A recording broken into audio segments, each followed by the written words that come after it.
National Weather Service in Springfield has issued a severe thunderstorm warning for West Central Webster County, Eastern Greene County, until 4:15 p.m. Central Daylight Time.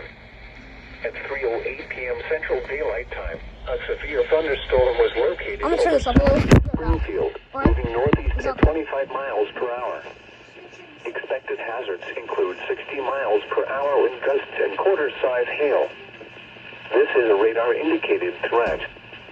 The following impacts are expected. Hail damage to vehicles is expected. Expect wind damage to roofs, siding, and trees.